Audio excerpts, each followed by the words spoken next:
이 인터뷰는 아카이빙 모임 인생을 기록해드립니다. 기록사업의 일환으로 진행됩니다. 오늘은 2023년 11월 6일 월요일이고 손등우 님께서 말씀해 주시겠습니다. 장소는 서대문 구립도서관 내 스튜디오 진아이고 면담은 송은섭이 하겠습니다.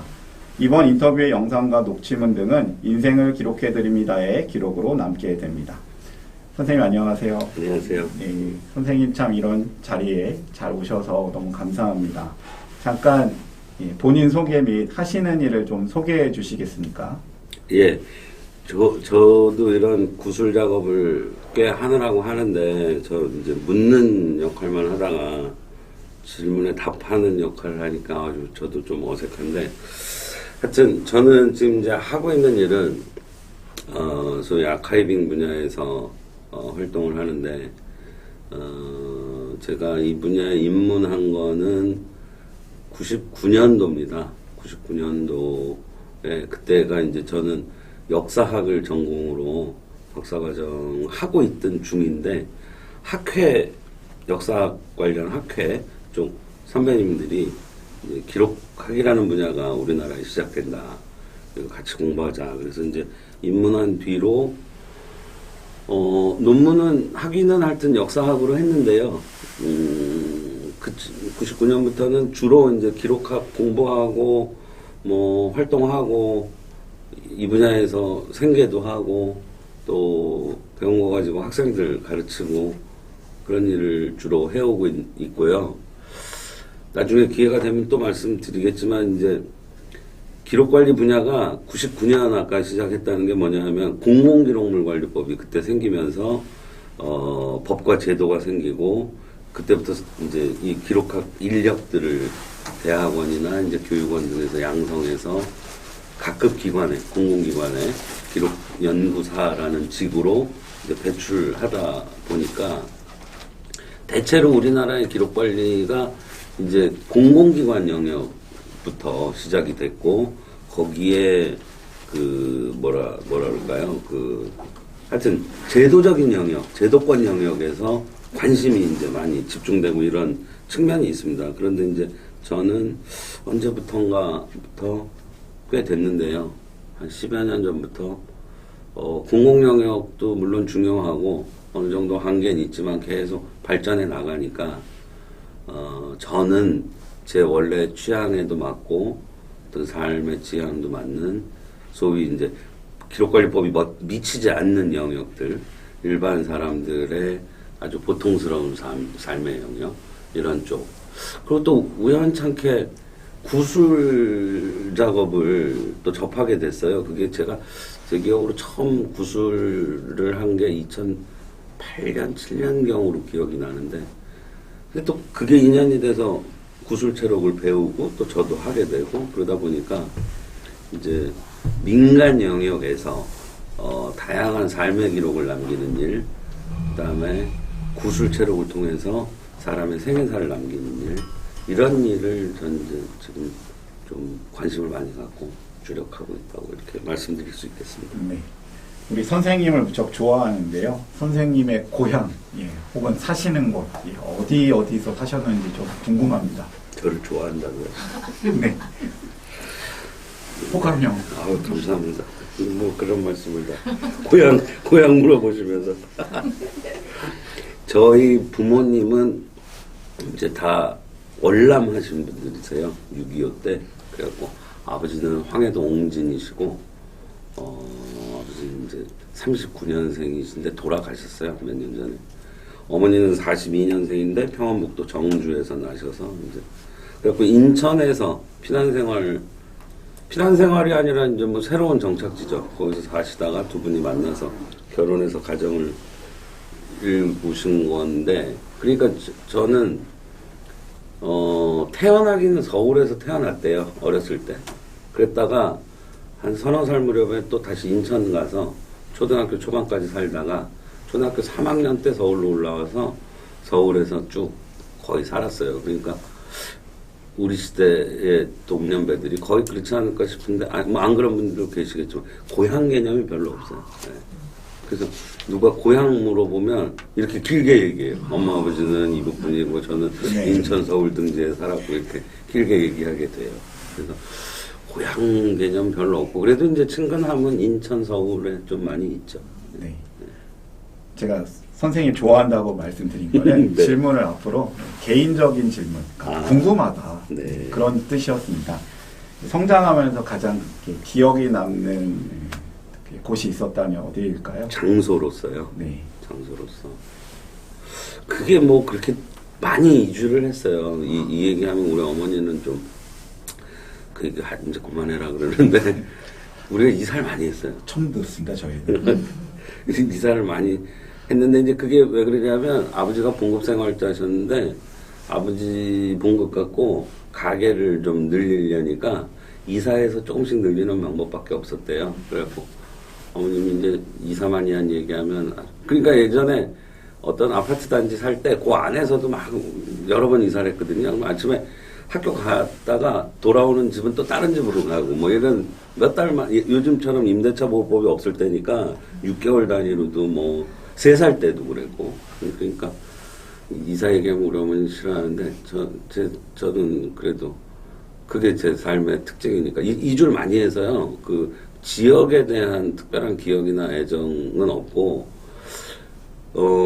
제가 이제 살았던 곳 중에 꽤 그래도 몇 년 살았던 것 중에 다 이제 성인이 돼서 저도 가정을 꾸리고 나서 아이 육아 관계로 그 당시에 부모님이 사시던 곳이 남양주 수동이었어요. 그래서 수동에를 들어가서 저와 이제 집사람은 서울로 이렇게 출퇴근을 하고 아이는 이제 거기서 부모님이 낮 시간에 이제 육아를 하고 이랬는데 그 수동이 참 좋아요.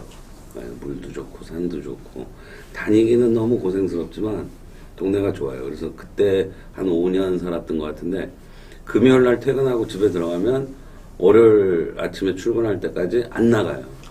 그래서 그때 뭐 가까운 분들 경조사 있을 때도 주말에 끼게 되면 또 핑계를 대고 안 나갈까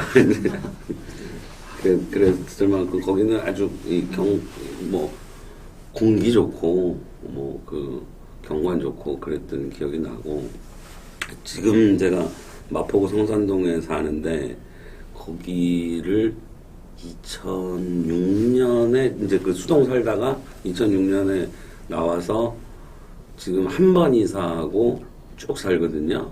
그러니까는 그래도 10몇 년입니까? 그러니까 제가 살아오는 동안 제일 오랜 동안 한 곳에서 이렇게 지내니까 익숙함도 있고 편안하고 익숙한 것도 있고 그리고 그 성미산이라고 원래 이름은 성산이라고 그러던데요. 서울에 뭐 많이 산이 있지만 높지 않은 산을 바로 집 앞이에요. 그래서 그렇고 교통도 그렇고 무엇보다 또 그 동네가 집값이 싸요. 그래서 아주 살기 좋은 동네여갖고 아이도 거기서 초중고 다 나오고 그래서 지금 사는 동네도 아마 제가 나중에 혹시라도 이주하게 되더라도 이 성산동하고 수동 여기는 남양주 수동 종종 생각날 동네. 네. 뭐 별 특별한 이유는 없죠. 그냥 좋았다는 거예요. 그냥 느낌이. 궁금한 게 좀 있어서요. 네네. 혹시 실례가 되는 질문이 있으면 좀 넘기셔도 괜찮겠는데요. 네, 그렇죠. 네, 형제 자매의 관계는 어떻게 되시는지. 예. 그러니까 아까 이제 부모님 말씀 잠깐 드렸고 네. 위로 2살 위로 형이 있어요. 형이 있고 그렇죠. 그래서 딱 형제예요. 그래서 저는 어려서 이제 형하고 그리고 아버지 얘기 잠깐 드리면 아버지가 외항선원이셨어요. 상선. 그래서 뭐 배를 타고 전 세계를 다니는 그런 직업이셔갖고 우리 어렸을 때는 형하고 저 어렸을 때 1년에 한 번 휴가예요. 1년 일하고 이제 한 달 쉬시고 그러다가 아이들은 성장하는데 아버지를 1년 만에 만나니까 이 갭이 커지니까 어떻게 뭐 해. 그런 조건을 찾으셨는데 한 3, 4개월에 한 번씩 이제 한국에 또 정박하는 그런 배로 타셔서 근데 그때는 이제 휴가 기간이 짧죠. 그러니까 1년에 한 달이었으면 뭐 한 1, 2주 이렇게 쉬시고 또 나가시고 그러니까 이제 어린 시절에 형 한 명 있고 엄마 나 저 이렇게 셋이 주로 일상을 사니까 형하고 각별했죠. 형이 하는 게 다 좋아 보이고 부럽고 형 영향을 많이 받았고 외양이 많이 달라요. 저희 형과 제가 키가 저는 뭐 160 좀 넘는데 우리 형은 180이 넘고 되게 마른 체질이에요. 제가 외탁을 했고 형은 친가 쪽 이런 DNA를 받았는지 아무튼 그리고 성향도 다 달라요. 사람 대하는 거나 뭐 관심사나 둘이 공통된 게 눈썹이 비슷하게 생겼고요. 눈썹만 생김새로는 그 다음에 공놀이 좋아하는 거, 공 갖고 노는 거. 저도 이렇게 생겼어도 공 갖고 하는 거 너무 좋아하거든요. 공 갖고 딱 봐도 공을 좋아하실 것 같습니다. 그래서 하여튼 공놀이 좋아하고 눈썹 닮은 거 말고 뭐 없는데 그런데도 그냥 형 쫓아다니고 형 친구들 노는데 따라가고 형 영향을 많이 받았습니다. 근데 이제 나이 들면서 대학 가서부터인 것 같아요. 대학 가서부터 이제 자아가 세지고 표현되고 이러면서 형하고 다투기도 하고 생각이 다르고 그래서 라이프 스타일도 다르고 그래서 다투기도 많이 다퉜고 이제 다투다 지쳐서 이제 멀어지기도 하고 뭐 그랬는데 아무튼 그러나 저러나 뭐 형제니까 지금도 뭐 그렇게 지내고 있습니다. 잘. 결혼은 어떤 스토리가 있을까요? 또 자녀 이야기도 좀 자연스럽게 해주시면 감사하겠습니다. 저는 이제 그래서 제가 우리 형이 결혼하지 않았는데 제가 했어요 먼저. 그런데 우리 형은 지금도 안 해요. 그래서 그때 뭐 형 언제 가나 기다리지 않은 거 다행이다. 나도 못 갈 뻔했다 이제 이런 생각을 하는데 아무튼 좀 빨리 했어요. 또래 중에는 제가 96년에 했으니까 69년생이고 96년에 했으니까 96년 2월에 했거든요. 그러니까는 27인가 뭐 이럴 때 했으니까. 근데 이제 왜 그렇게 빨리 했냐면 그때 이제 학교에서 만난 저보다 2년 후배의 이제 그 지금 아내가 그런데 둘 다 대학원을 진학하게 됐어요. 그래갖고 그리고 이제 사귀고 있을 때고 그러니까 그리고 집에서 부모님들이 뭐 왜 안 도와주셨겠습니까? 이렇게 이런저런 바람막이가 돼주시고 했지만 그래도 이제 뭐 학비니 뭐니 다 손 벌릴 처지가 아니라는 생각이고 그래서 나름대로는 하여튼 뭐 아르바이트든 뭐든 해서 학비 벌어서 이렇게 살아야 되고 제가 또 그때 집이 조금 멀어서 조그만 방 하나 이제 구해서 학교 근처에 살고 뭐 이럴 때였는데 어느 날 우리가 그냥 이렇게 사느니 당장 뭐 누가 취업해서 돈 벌고 이럴 것도 아니니까 그냥 합쳐서 사는 게 어떻겠냐 그렇게 얘기를 하더라고요. 그래서 듣고 보니 또 그래요. 그래서 지금 아니면 또 안정되게 결혼을 하고 이런 게 언제 될지 모르겠더라고요.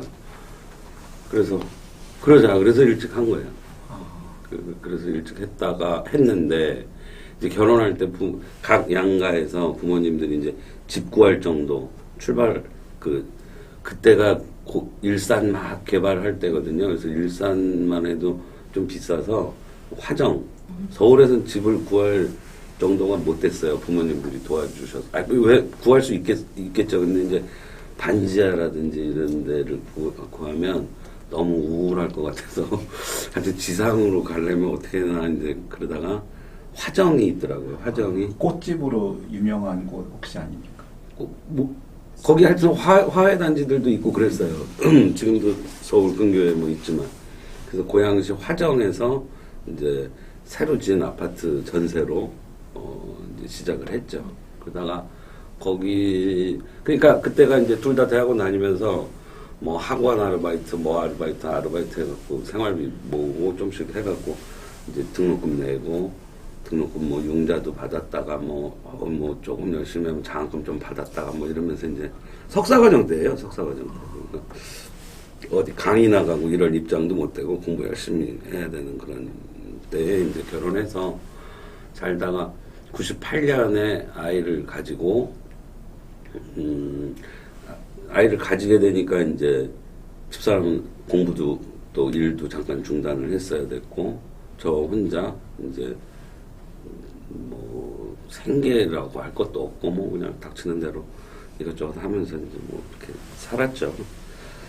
그래서 그 아이가 98년생이니까 지금 또 걔 나이는 몇입니까? 하여튼 만 나이 때문에 헷갈려 죽겠어요. 하여튼 걔는 25살 된 것 네, 같습니다. 걔는 지금 남자인데 하나 뒀어요. 그 아까도 말씀드린 것처럼 부모님 의지에 가면서 간신히 하나를 케어했기 때문에 아주 뭐 후회도 되고 이제 그렇긴 한데 하여튼 하나를 뒀고 그 아이는 저기 어느 대학교를 다니고 있고 군대 갔다 와서 복학해갖고 그 유명한 복학생이죠. 저 닮아서 자그마하고 사람들하고 노는 거 좋아하고 그렇게 가족은 그렇습니다. 네, 감사합니다. 선생님에 대해서 궁금한 게 정말 많은데요. 많이 물어보세요. 선생님 그 신혼생활 또 연애생활 하실 때 그냥 개인적인 질문입니다. 네.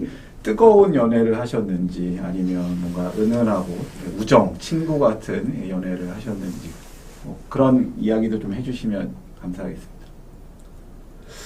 모르겠어요. 제 느낌에는 이제 제 집사람이 그렇게 막 뭐 집착을 한다거나 뭐 이러질 않아요. 약간 쿨해요. 쿨해서 좋게 얘기하면 쿨이고 하여튼 그래요.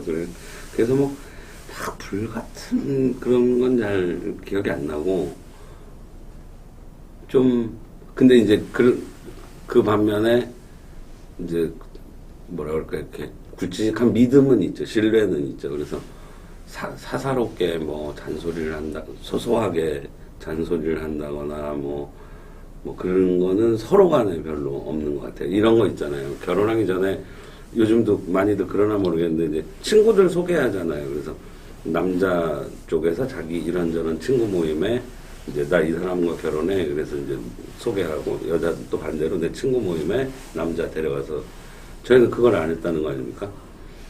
왜 그래야 되는지 모르겠어. 귀찮아요. 그리고 시간도 없고. 그래서 그냥 결혼식 때 보면 보고 인사하는 거지 뭐 굳이 그거를 그러고 나서도 뭐 계속 지낼 거면 몰라도 그걸 뭐 그렇게 하나 그래서 하여튼 서로 그렇게 뭐 쓸데없이 귀찮게 하고 이러는 건 좀 안 하는 편이에요. 그래서 연애 때도 좀 그랬던 것 같아요.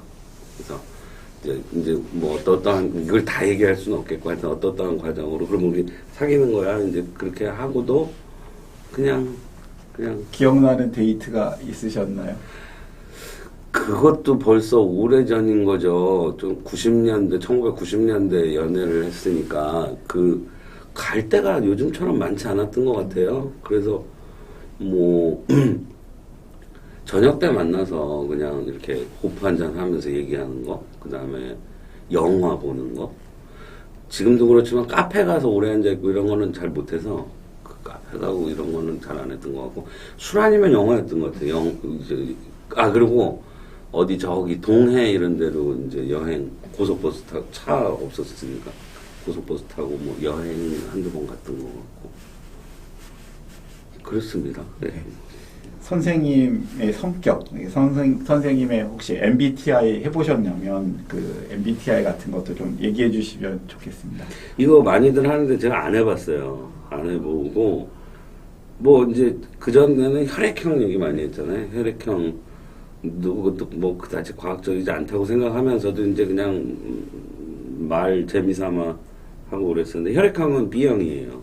그런데 그 MBTI는 안 해봐서 잘 모르겠고 제가 그냥 스스로 생각하는 제 성격은 남들은 뭐 안 변했다고 할 수도 있겠지만 조금씩 변하는 건 있는 것 같아요. 어떤 부분에 좀 무뎌진다거나 포기한다거나 이런 거는 좀 있는 것 같은데 그럼에도 불구하고 제가 이렇게 편안한 성격은 아닌 것 같아요. 이렇게 막 뭐라 그럴까 예민하달까 이런 부분이 분명히 있어요. 그러니까 뭐 이렇게 계획대로 잘 안 되면 이제 불편한 이런 거, 그 다음에 약속 또는 시간 이런 게 정해져 있으면 어떻게든 맞춰야 되니까 마음이 막 그때가 되지 않았는데 막 조급해지는 거 있잖아요. 벌써부터 그런 좀 강박 같은 게 마음 안에 있는 것 같아요. 그래서 안 그러려고 하는데 확 버리질 못하네요. 그런 성격은. 네. 말씀을 하시는 동안에 제가 생각하기에는 아마도 ISTJ 정도 되는 걸로 적어놓고 나중에 생각은 듭니다. 확인해 볼게요.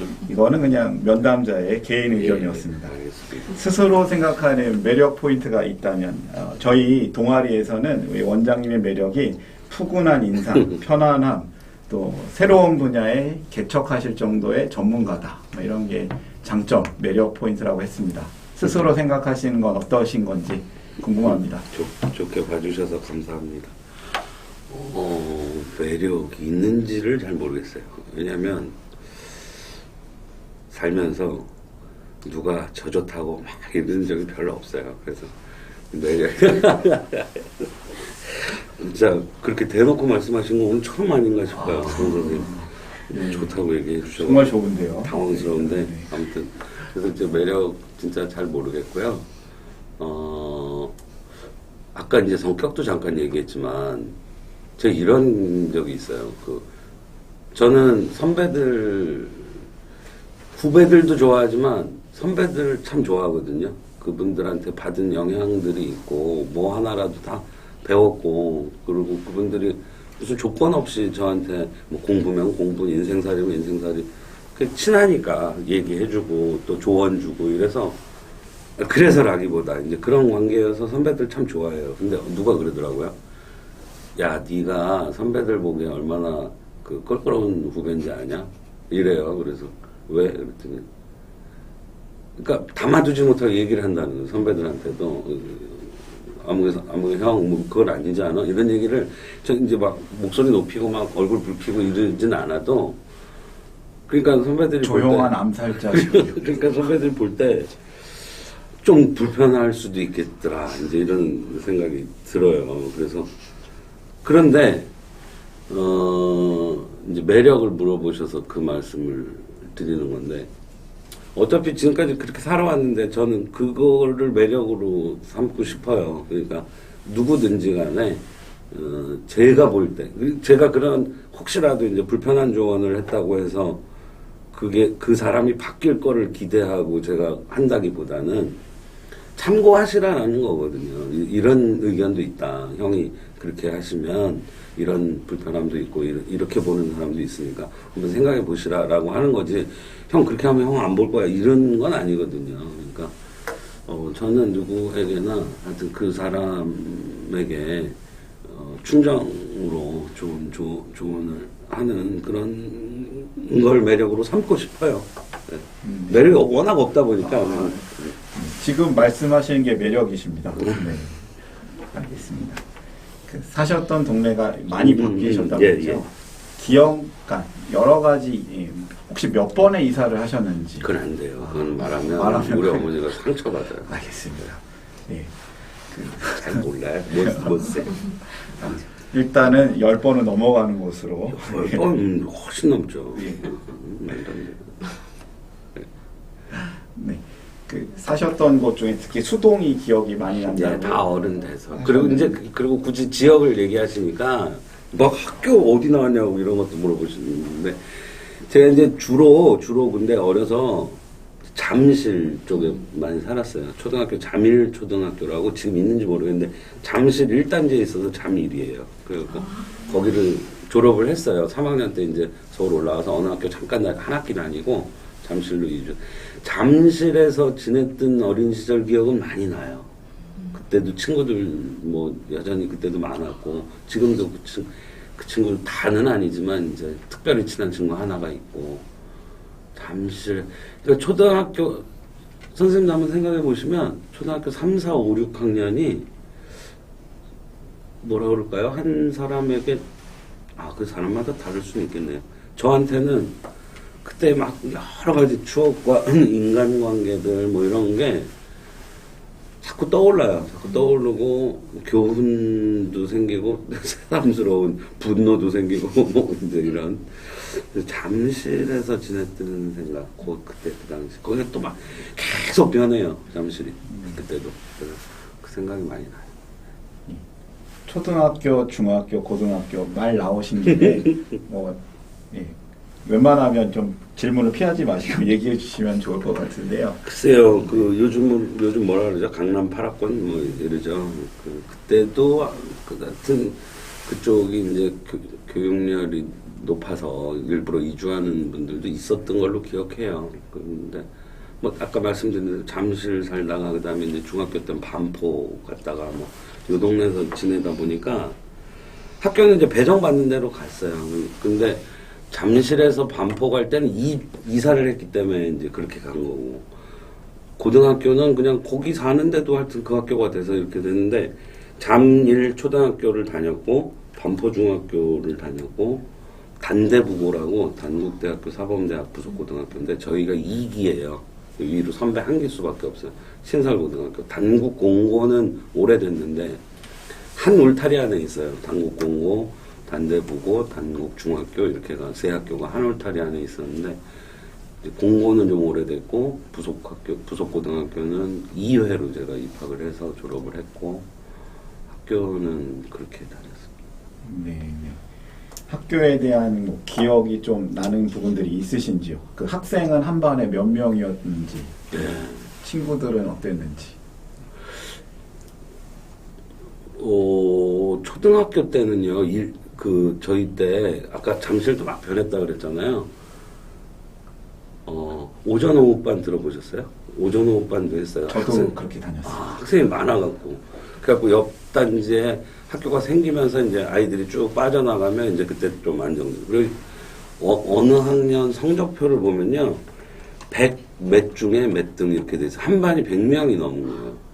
그러니까 선생님이 그 아이들을 어떻게 다 기억했겠어요. 요즘은 한 30명도 안 되는데 선생님들 열심히 하시다 보니까 힘드신 거잖아요. 근데 그만한 규모의 서너 반을 한 선생님이 맡으셨으니, 담임 선생님 아침부터 저녁까지 초등학교 담당하시니까 그때 선생님들도 많이 힘드셨을 거예요. 그래서 제가 그 어떤 특정 선생님한테 갖고 있는 안 좋은 기억은 그 선생님도 힘드셔서 그랬을 거다, 이렇게 이제 제가 좀 이해하는 방향으로 생각을 하는데, 아무튼 그렇다 보니까 너무 이렇게 과밀했던 그런 생각이고, 그러나 또 뭐 재미는 재미대로 있었고, 초등학교 때 이제 그런 생각이고요.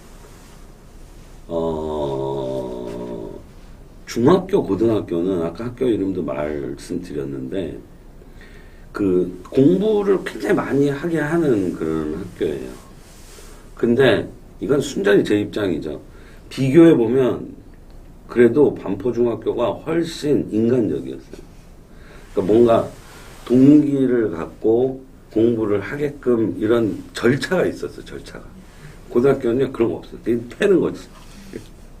패는 건 이제 좀 극단적인 표현인데, 뭐 그렇게 했는지 하여튼 그랬습니다. 그래서 하여튼 뭐 학교니까 공부를 잘해라, 또 공부를 많이 시키고 이런 거는 뭐 고마운 일인데, 그래도 이런 얘기 하다 보니까 이제 중학교 때 제가 왜 절차가 있고 그래도 인간적이다 이런 얘기를 하냐면, 몇 가지 이제 생각나는 것 중에, 반포중학교 때 지금은 돌아가셨을 겁니다. 문장현 교장 선생님. 제가 그 선생님은 저를 이렇게 점으로도 기억 못 하실 거예요. 그러나 저는 이제 그 선생님 생각하는 게 되게 교육자답달까?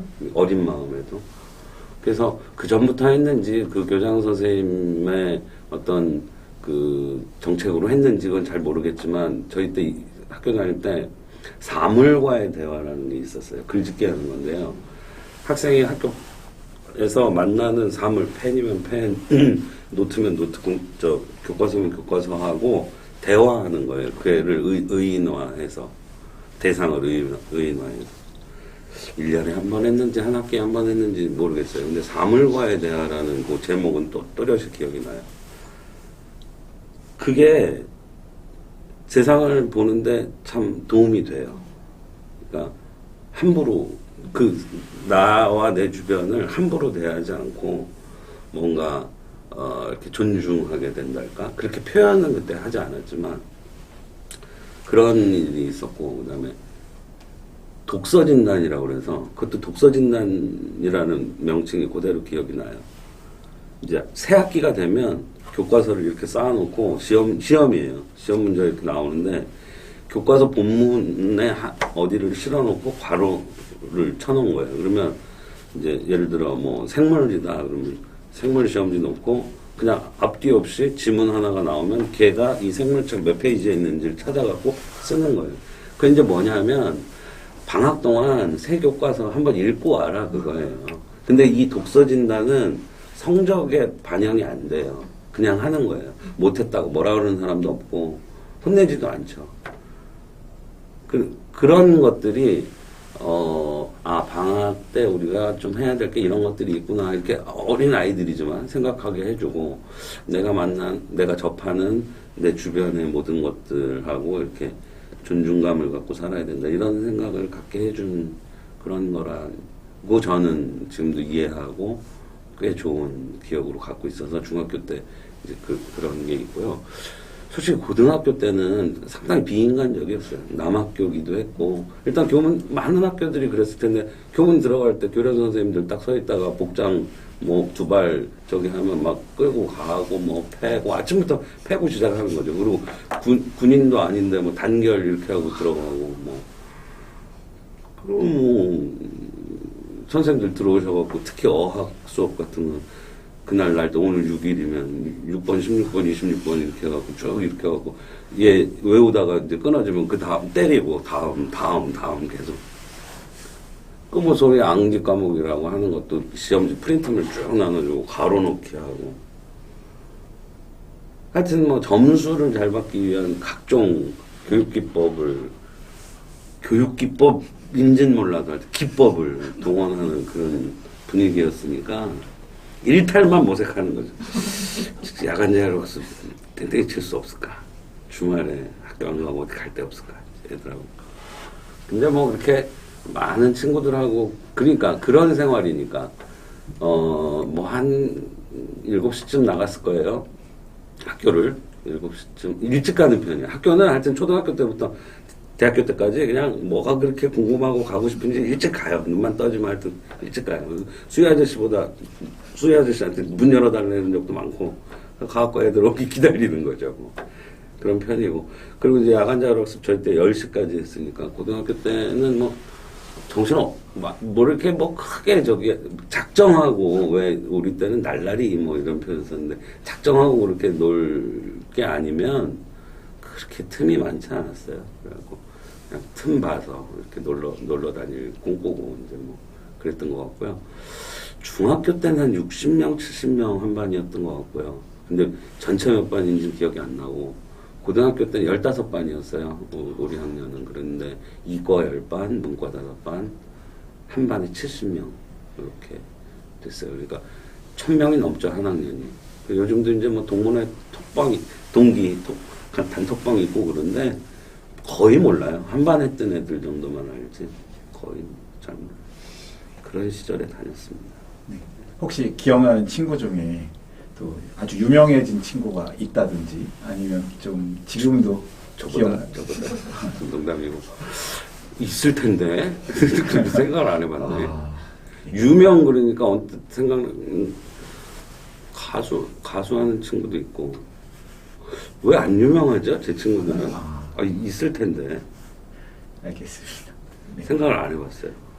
중고등학교 때 그 당시에 수학여행 같은 게 좀 많이 있었을 텐데요. 기억나는 거 있으면 얘기해 주시겠습니까? 중학교 때는 수학여행을 안 갔던 것 같고요. 우리 학교에 보이스카웃이 있었는지 없었는지 모르겠는데 제가 보이스카웃은 그래서 안 했는지 못했는지 하여튼 아니고 청소년 연맹이라는 게 있어요. 나중에 보니까 그게 이제 전두환 정권에서 뭐 이렇게 만든 그런 배경인데 초등학교는 아람단, 중고등학교 누리단. 네. 아니 중학교 누리단, 고등학교 한별단. 맞습니다. 제가 누리단을 잠깐 했었죠. 그래서 거기서 방학 때 저기 무주에 캠프를 갔어요. 그러면 이제 전국의 청소년 연맹 잼버리 같이 하는 거죠. 그때 기억이 많이 나고요. 왜냐하면 이제 텐트라는 걸 직접 치고 요즘 같이 촥 하면 펴지는 텐트가 아니니까 폴대라고 그러죠. 이렇게 해갖고 세우고 버너 이렇게 해갖고 밥 해먹고 중학생들이 텐트 치고 또 골 파고 고랑 파고 뭐 이런 걸 다 했으니까 그게 아주 재밌는 기억이었고 또 같이 한 사람들이 그렇게 좋았어요. 다 친하고 좋았어요. 형들도 좋았고 친구들도 좋았고 그래서 그때 좋은 기억이 나고 여기서 제가 특별한 기억이 있는데 그거는 나중에 저기 안주 드시고 술 한잔 할 때 그때 말씀드립니다. 아니 어린 마음에 어떤 딴 학교 여학생이 좋아갖고 그 캠프 간 사이에 참 재밌는 그런 경험이 있었어요. 그리고 이제 고등학교 때 수학여행 갔어요. 갔는데 별 생각이 안 나요. 경주로 갔는데 그냥 놀고 까불고 뭐 그랬는데 다들 다 그냥 정신없이 그리고 뭐 밤 되면 이제 뭐 술 몰래 이렇게 먹는 애들 뭐 그다가 지들끼리 쌈박질하는 애들 딴 학교랑 싸우는 애들 남학교니까 뭐 그냥 그런 정도인데 한 가지 기억나는 건 어떻게 해갖고 그때 현대자동차까지 견학을 했는데 현대자동차에서 그때쯤에 소나타라는 차가 나왔나 봐요. 소나타에 대해서 굉장히 많은 이런 뭐 홍보 고등학생들인데 그걸 굉장히 회사 차원에서 자랑스럽게 그렇게 얘기하더라고요. 근데 나중에 무슨 기회에 현대자동차의 역사를 이렇게 보니까 소나타 개발이 그 한 획을 긋는 하여튼 자동차 역사에서 또 현대자동차 역사에서 큰 일이긴 하더라고요. 그때 그 기억 정도. 딴 건 놀았어요. 네. 학번이 88학번이시라고 했는데요. 80년대 후반, 90년대 초반에 사회가 많이 불안정했습니다. 네. 어떤 고민들을 가지고 사셨는지 궁금합니다. 예, 이 부분은 이제 짧게 얘기할 수는 없지만 오늘 이제 제한된 상황이니까 나름대로는 하여튼 압축적으로 얘기를 해봐야 되겠는데 성향이라고 그럴까요? 뭐 이제 또 그런 것들이 불의를 못 참는 뭐 그렇게까지 대단하진 않고요. 근데 그때 이제 전두환 정권에서 중고등학교를 다니고 이제 노태우 87년 대통령 선거에서 노태우 대통령이 당선되고 취임했을 때에 그 시기에 대학 입학한 그때거든요. 그러니까 군인들이 정치하던 시기니까 뭐 다들 조심스러워하는 어른들은 다들 뭘 조심스러워하고 이런 분위기인데 저희 형 2살 위로 형이 있다고 그랬잖아요. 형이 대학 가서 데모를 이제 하다가 크게 구속되거나 한 건 아닌데 이제 잡혀가서 혼방되고 이런 경우가 있었어요. 그런데 어머님이 걱정을 많이 하죠. 아버지도 배 타고 나가 계신데 막 큰아들이 잡혀갔다고 그러지. 그러니까 걱정 굉장히 많이 하고 겁먹고 뭐 이런 일들이 있는데 어머니가 그 행위 자체에 대해서 뭐라고 안 그러시더라고요.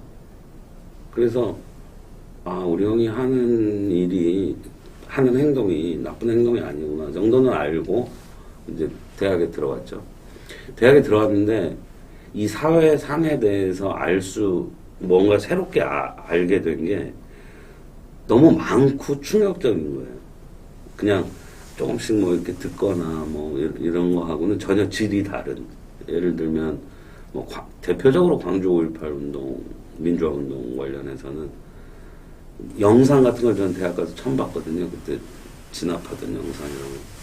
그리고 본질 이런 거를 알게 되면서는 야, 그래도 우리 사회에서 대학이라고 온 사람들이 이런 일을 모른 척하고 지나는 건 아니지 않겠나? 이제 이런 생각이 들어서 데모가 많았어요. 집회가 많았어요. 그냥 뭐 한 달에 또 몇 번씩 하고 이제 그러니까 나가게 되죠. 이제 뭐라고 하나 들어보고. 그래서 1학년 1학기 때는, 대학교 1학년 1학기 때는 그냥 해방감에, 대학생이 됐다는 해방감에 그 학과 친구들하고 그냥 정신없이 놀았습니다. 정신없이 술 먹고 놀고 얘기하고 뭐 계속. 그러다가 이제 1학년 2학기 때부터는 이렇게 방탕하게 살면 안 되겠다. 뭔가 내용 있게 살아야 되겠다. 이건 이제 지금 표현이고 그때는 뭐 하여튼 관심이 글로 더 갔나 봐요. 그래갖고 그렇게 이제 자주 얼굴을 비치고 그러다 보니까 이제 선배들이 못 보던 애가 자꾸 오고 그러니까 넌 누구니? 이러면서 이제 야 이게 그냥 돌만 던지고 그런다고 다가 아니라 공부를 좀 해야 된다 해서 학습 동아리에 이제 속하게 되고 그래서 찬찬히 세상을 보는 눈도 조금씩 배우고 선배들한테 배우고 우리나라 역사도 배우고 이러다 보니까 점점 더 그 학생운동에 비중을 더하게 되죠. 그래갖고 학과 생활은 거의 잘 못했고요. 이제 그랬습니다. 근데 이제 그러던 중에 조금 이제 지친달까? 힘든 이게 내가 계속 학생운동을 해야 되나? 이제 이런 좁지 않은 고민인데 사람이니까 그럴 때가 있잖아요. 그런데 그런 고민이 좀 들 쯤에 91년도인데요. 그 강경대라는 명지대 학생이 학교 앞 시위 과정에서 경찰의 진압에 돌아가시는 일이 생겼어요. 다른 일도 아니고 내 동료 같은 사람이 목숨을 잃으니까 또 그거는 야 내가 무슨 힘들고 지칠 이럴 때가 아니지 않나 그래갖고 이제 또 다시 힘을 내서 이제 하고 그래서 학교 생활 내내 학생운동 활동을 많이 했던 것 같아요. 그런 내용들은 뭐 다 말씀드릴 적은 아닌 것 같고. 이야기하시자면 아주 긴 이야기인데 아무튼 짧게 얘기해 주신 것으로 알겠습니다. 기억나는 사람들이 좀 있을까요? 예, 우리 선생님은 아카이빙을 전공하신 분으로서 네. 기억, 사람 이게 중요하다고 제가 여러 번 들었습니다. 기억나는 사람들이 좀 있을까? 이제 어떤 분들요? 그냥 대학 때? 좀 어렸을 때부터 한 명씩 좀 생각해 볼까요? 글쎄 사실 제가 아까 이제 좀 까칠하다고 말씀드렸지만 사람을 되게 좋아해요. 어느 정도냐면 어느 정도? 하여튼 오늘 아침 조금 아까 여기 오기 전에도 줌으로 요즘은 회의를 많이 하잖아요. 코로나 이전에도 화상회의가 있었지만 코로나 되면서 화상회의를 많이 하잖아요. 그럼 제가 호스트가 돼서 줌을 개설하는 경우가 있어요. 그럼 이제 자 오늘 회의는 요즘 할까요? 이제 다 끝났죠. 그럼 사람들이 이렇게 그럽시다. 그러면 막 화면에 여러 사람 있잖아요. 그럼 제가 호스트니까 이제 종료를 눌러야 되잖아요. 서운한 거예요. 진짜 이렇게 헤어지는 거야? 정말 사람을 좋아해요. 그러다 보니까 도움 주고 그냥 도움 이런 거 없이 그냥 인간적으로 친하고 뭐 그런 사람들이 많아요. 전 사람들 도움 많이 받고 살았어요. 그래서 뭐 한두 명 이렇게 뭐 제일 생각나는 몇 명 뭐 이거는 저로선 좀 어려운 것 같고요.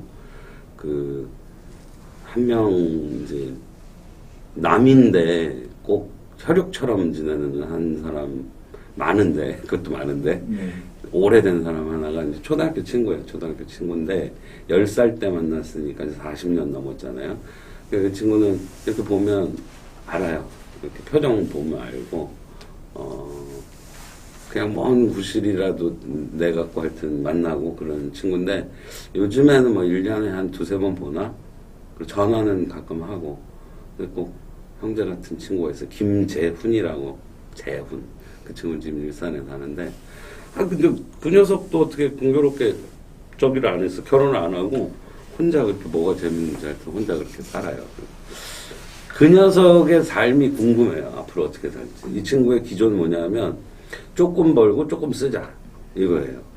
젊어서는 뭐 자기 일도 하고 그래서 좀 가진 게 없는 친구는 아니에요. 근데 언젠가부터 사회활 뭐라 그러지 직업을 딱 끊더니 있는 것 같고 아껴서 쓰다가 그래도 좀 돈이 필요할 것 같다 그러면 허드렛 일도 막 해요. 해서 좀 나 이제 몇 년 살 거 벌었으니까 이제 안 해. 그리고 또 안 해요. 그 가끔 궁금해갖고 제가 너 지금 뭐하니? 고수공원 걸어. 뭐 어디 걸어. 근데 이 친구는 이제 말하기를 머지않아 이제 조그만 땅이라도 마련해서 조금 전원에 이제 시골이라고 그러기도 그렇고 이제 좀 텃벅벅하면서 살고 싶다고 하는데 그렇다고 그 친구가 뭐 소모적이거나 말씀드린 그런 친구가 방탕할 리 없잖아요. 그런 사람도 있더라고요. 이해는 안 돼요. 근데 아무리 가까운 친구지만 이해는 안 되는데 흥미진진해요. 얘가 어떻게 살지. 그래서 저는 구경하는 거예요. 구경하고. 그 친구는 성격이 굉장히 무던하거든요. 저처럼 이렇게 조바심 안 치고 무던한 친구라, 꼭 이제 우리 형처럼 이렇게 혈육 같은 그런. 제가 제일 힘들 때 전화해서 걔는 이유도 없이 저한테 욕먹는 거죠. 그런 친구 하나 있습니다. 정말 사람을 좋아하시는 게 느껴집니다. 네. 인생에 있어서 영향을 받은 사람, 이게 네. 긍정적 영향도 있을 것 같고요. 네. 부정적 영향이 있을 수도 있을 것 같아요. 네. 근데 사람을 이렇게 몇 명 추리는 거 되게 힘들어 네, 하시는데 네, 네. 그냥 몇 명 정도만 네. 얘기해 주실 수 있을까요? 뭐 지금 제일 영향을 주고받고는 사실 가족들이죠. 가족들하고 좋고 나쁘고를 떠나서 하여튼 가장 영향, 뭐 제 가족도 있고 저 어머님도 있고 뭐 이제 그런데 그래도 이제 이런 좀 공식적이랄까 이런 질문에는 두 분은 거명을 하는 게 좋을 것 같은데, 한 분은 이제 우리 어머니죠. 제 삶의 원천이기도 하고 또 지금까지 잔소리하는 유일한 분이기도 하고, 살 빼라, 술 좀 그만 먹어라. 제가 어떻게 사는지 잘 모르시면서도 하여튼 그냥 습관처럼 넌 살 빼야 된다. 넌 술을 좀 조절해야 된다. 요즘 술 잘 안 먹고 있는데 걱정되니까 그렇게 이제 매번 똑같은 자 한 10,000번 하셨을걸요, 저한테. 10만 번은 아니고 10,000번 하셨어요. 근데 이제 어머니가 어렸을 때 이제부터 뭐 이런저런 지금 저희들 키울 때 이제 강조하셨고 한 것들이 무의미하지 않다는 생각 많이 들고, 그리고 엄마 스스로 당신이 이제 무의미하지 않은 인생을 살았다는 걸 좀 알았으면 좋겠고, 그래갖고 제가 이제 당연히 힘든 일 있거나 그럴 때는 전화 잘 안 하지만 조그만 거라도 좋은 일 있을 때는 연락을 하려고 그래요. 그리고 이제 내가 이렇다는 게 아니라 엄마 아들이 이렇다는 걸 알아라, 이렇게 얘기를 해요. 그러니까 엄마가 난 자식이 이런 대접 받았어, 그러니까 좋아하라고, 엄마 좋아하라고 얘기하는 거야, 이제 그렇게 얘기를 하죠. 근데 뭐 자주 있는, 제가 뭐 좋은 일이 잦아야 말이죠. 그래서 하여튼 그런 편입니다. 그래서 어머니는 하여튼 뭐 저한테 절대적인, 뭐 제 집사람이나 자식도 물론이지만 이제 이런 자리에서 묻는다면, 왜냐하면 이제 같은 맥락에서 제가 아카이빙 분야에서 일하고 있는 것과 관련해서는 지금은 이제 명예퇴직을 스스로 하셨는데 명지대에 계시다가 김익자 한자 쓰시는 김익한 교수님이라고 있습니다. 이분이 이제 저로서는 역사 학회에서 만났던 선배가 기록학을 저한테 알려주셨고, 요즘 활동 굉장히 많으세요. 거인의 노트던가? 책 제목 잘못 얘기하면 안 되는데, 책도 내시고, 방송 활동도 하시고, 대한민국 1호 기록학자, 뭐 이렇게 소개되는, 우리나라의 공공기록물관리법 만드는데 결정적인 기여를 하셨고, 학계와 산업계를 일구는데 아주 텃밭을 가꾸신 김익한 선생님 계신데, 이분하고 역사학계에서 만날 때는 그냥 많은 선배들, 많은 후배들 중에 하나였는데요. 기록학에서는 특별한 선배, 절대적인 선배시죠. 그래서 저한테 뭐 이제 성향도 다르고 성격도 다르고 환경도 다르다 보니까 이제 삶을 대하는 태도, 사람을 대하는 태도, 일하는 방식, 이런 건 많이 달라요. 그분하고. 다르지만 이제 뭔가 그 장기적인 지향, 또 아카이빙이란 뭐냐, 이런 기본에 있어서 저한테 많이 가르쳐 주시고, 또 저한테 많은 애정과 배려를 쏟아주시고, 이런 분이라, 남들은 혹시라도 뭐 그런 일 있잖아요. 이렇게 지내다 보면 김익환 선생님에 대해서 남들이 좀 부정적인 얘기를 한다. 제가 아까 말한 것처럼 김익환 선생님한테 개인적으로 이제 형 동생 하니까, 형 그건 좀 그거 아닌 것 같아, 이렇게 제가 직접 말할 수는 있어도 제 앞에서 누가 김익환 선생님을 좀 부정적으로 얘기하면 제가 거기 동의할 수는 없는 그런 정도의 이제 저한테는 큰 내용과 힘과 이런 가르침을 주신 형이자 뭐 선생님이자 그런 분입니다. 그래서 무슨 경우가 생겨도 저 김익환 선생님을 잊을 수는 없죠. 그런 점. 그 아카이빙에 대해서 저희가 배웠는데요. 네. 모르는 분들을 위해서 아카이빙에 대해서 좀 잠깐 짧게 네. 설명해 주시면 감사하겠습니다. 선생님들 수업 시간에 했던 얘기를 또 해야 될 것 같아서. 이게 이제 외래어라 참 불편해요, 저도. 근데 아카이브하고 기록하고가 이제 제일 가까운 우리말이긴 한데, 또 기록, 요렇게 많은 표현하기가 조금 꽉 차지 않은 그런 게 있어서 아카이브라는 용어를 그냥 저도 그대로 쓰고는 있는데, 아카이브라는 단어 자체는 이제 가치 있는 기록물을 말하기도 하고, 그 가치 있는 기록물을 다루는 기관을 아카이브라고 하기도 하는 용어입니다. 근데 우리나라가 워낙에 기록을 잘 소중히 여기고 잘 다루고 보존하고 후대에 전승하고 이런 문화와 제도가 있었는데 일제강점기 이후로 그게 단절돼 버리고 그 이후에 불안정한 정치 체제라든지 또 뭐 전쟁으로 인해서 아주 가난한 나라의 형편 또 분단된 상황 이런 속에서 그 일제강점기 이전까지 우리가 이루어놨던 기록 관리의 제도와 전통, 문화 이런 것들을 잊고 살았던 거죠. 그러다가 99년에 공공기록물법 생기면서 이제 다시 기록 관리를 현대적으로 우리가 시작하고 있는 분야입니다. 그래서 이 아카이브와 관련해서는 기록관리학이라는 이름으로 학문 분야도 있고요. 또 학문 분야에서 배출된 사람들이 공공기관에 가서 기록관리 업무를 담당하는 이 관의 영역이 또 있고요. 또 이런 기록관리 아카이빙 분야가 이제 민간 영역에서도 기업이나 NGO, NPO, 마을 공동체 뭐 많은 분야에서 빠른 속도는 아니지만 서서히 이렇게 시작되고 있다 보니 그 분야도 있고요. 관련된 산업 분야들도 생기게 되죠. 이제 요즘 같은 디지털 환경에서 기록을 전자적으로 관리하고 서비스하는 이런 시스템을 구축하는 일도 기업이 할 일이고, 또 이런 종이 기록물들을 이제 디지털화해서 파일로 보관하도록 하는 일도 기업들이 이제 많이 하고, 또 뭐 여러 가지 교육이라든지 컨설팅, 아카이빙 관련해서 이런 일들도 기업에서 하면서 산업계라고 하는 것도 생기고, 그래서 아카이브를 둘러싸고 아카이빙 이 분야를 둘러싸고 학계, 관계, 산업계가 서서히 이제 만들어지고 있는 그런 분야이고요. 저는 이제 그 분야에서 공공외적인 분야, 구술, 또 지역, 주민 이런 키워드로 활동을 하고 있는 거고 그렇습니다. 네. 모르는 분들을 위해서 아카이빙을 이렇게 세 가지 분야로 혹시 얘기한다면 기록과 보관과 또 그걸 열람해서 공유하는 그런 것을 말씀해 주셨는데요.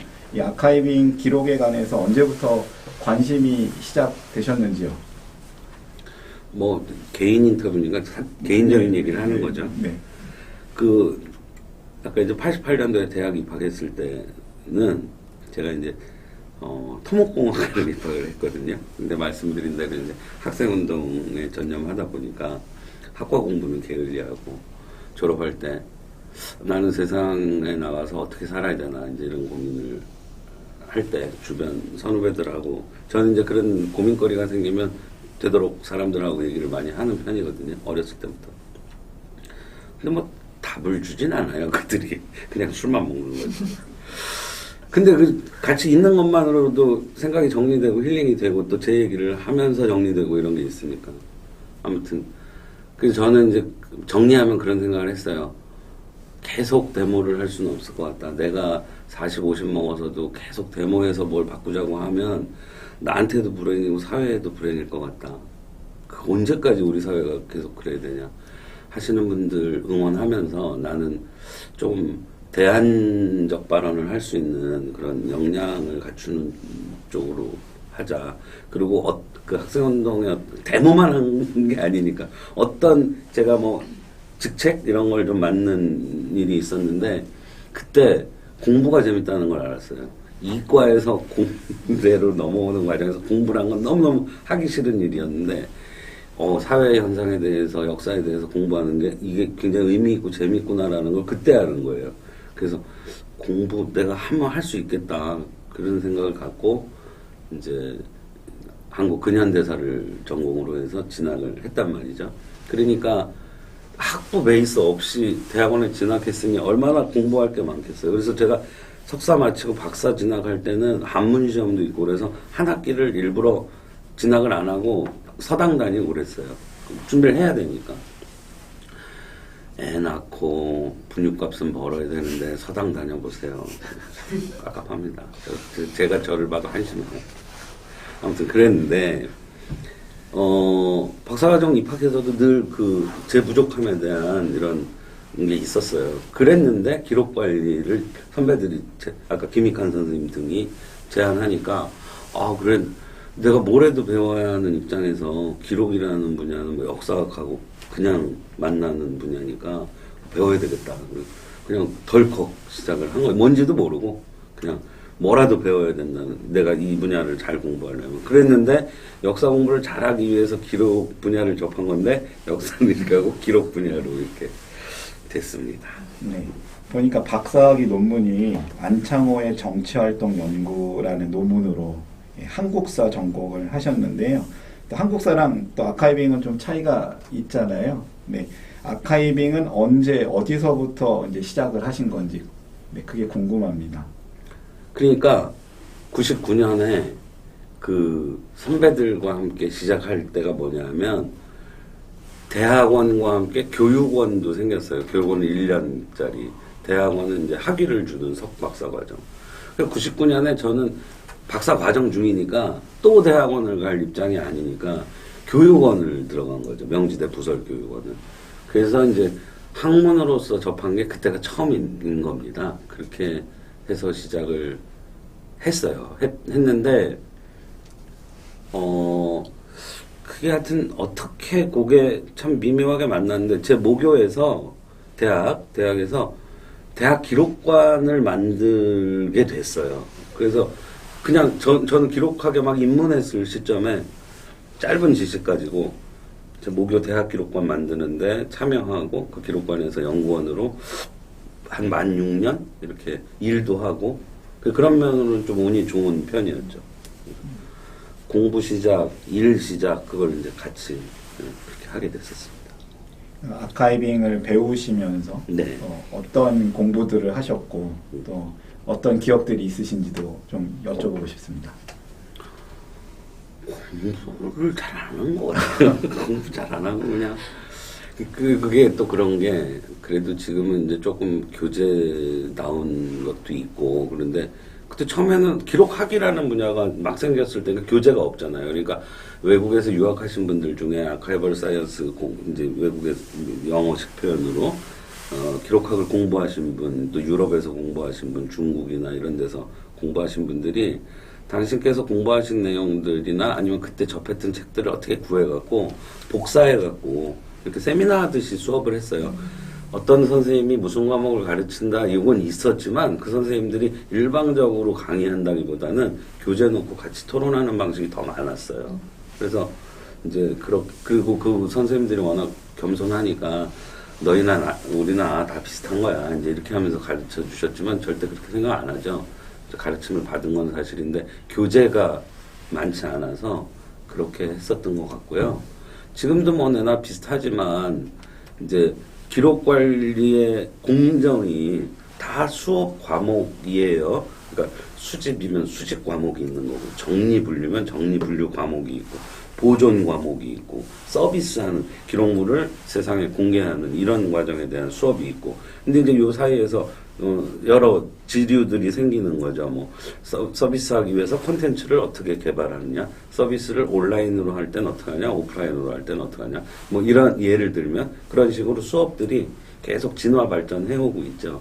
그래서 저도 초창기에 뭐 정리분류 수업, 수집 수업, 뭐 이렇게 그냥 그런 수업들을 들으면서 공부를 시작했던 것 같아요. 선생님은 별명이 아카이빙의 개척자 뭐 이런 별명도 있는 것 같았습니다. 네, 그 기억에 남는 아카이빙 경험 이렇게 어떤 일들을 하셨는지도 잠깐 소개해 주시면서 기억 남았던 아카이빙 기록에 관해서도 얘기해 주시면 좋겠습니다. 그 이즈문 보내주신 걸 보고선 내가 직접 아카이빙을 한 게 있나 이제 이런 생각이 새삼스러웠어요. 그러니까 아카이빙 활동을 하도록 이렇게 지원 교육 뭐 이런 걸 하고 뭐 그런 거지. 제가 실물 기록을 다루고 이런 게 구술 인터뷰 말고 뭐가 있을까 이런 생각을 새삼스럽게 하게 됐어요. 근데 그 앞에 뭐 개척자 이거는 안 듣는 데서 해주시면 네, 알겠습니다. 부끄럽습니다. 네. 아니 그리고 실제로 개척자는 따로 계시니까 아까 김익환 선생님 등 그 시절의 선생님들이 공동 개척자. 네, 알겠습니다. 졸개? 개척자의 졸개 정도. 겸손하신 것으로 알겠습니다.